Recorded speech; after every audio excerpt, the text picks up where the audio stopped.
Oui, et nous sommes en train de préparer notre 15e convention au niveau de la communauté internationale des hommes d'affaires du plein évangile au Togo.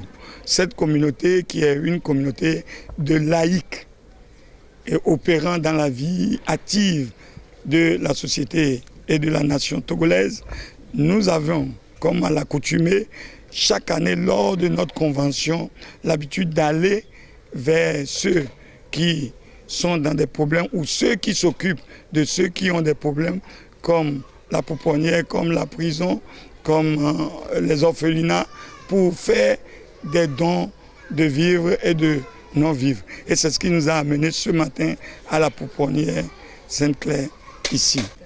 L'édition, la 15e édition, et ce qui est la particularité, c'est que nous visons la nation togolaise parce que le terme, c'est une vision nouvelle. Il faut qu'au Togo, nous commençons par voir les choses autrement. Ne pas toujours voir les choses en noir parce qu'on ne peut pas vivre et être tout le temps pessimiste. Il faut voir le Togo en train de prospérer. Il faut voir le Togo en train d'aller de l'avant.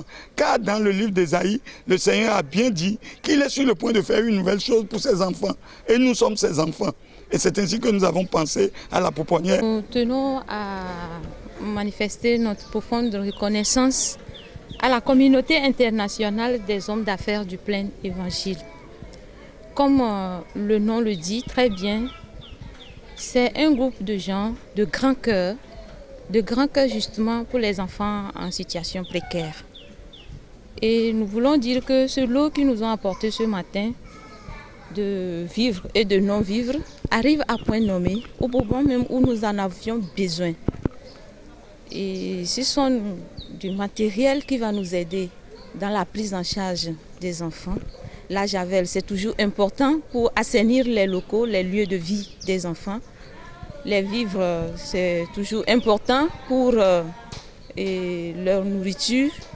Et nous voulons dire que ce sont des gens qui ont contribué, pas seulement cette fois-ci, depuis un bon moment, à prendre en charge ces enfants dont ils portent le souci. Et je pense qu'ils portent à cœur le développement de la nation, le développement de la société. Ils portent à cœur de voir ces enfants s'épanouir comme tous les autres enfants dans les familles. Et nous souhaitons que cette œuvre continue et que le Seigneur leur accorde la grâce nécessaire, leur renforce dans leurs activités pour continuer de soutenir cette œuvre, pour continuer de soutenir le développement, l'épanouissement des enfants qui ont besoin de leur aide.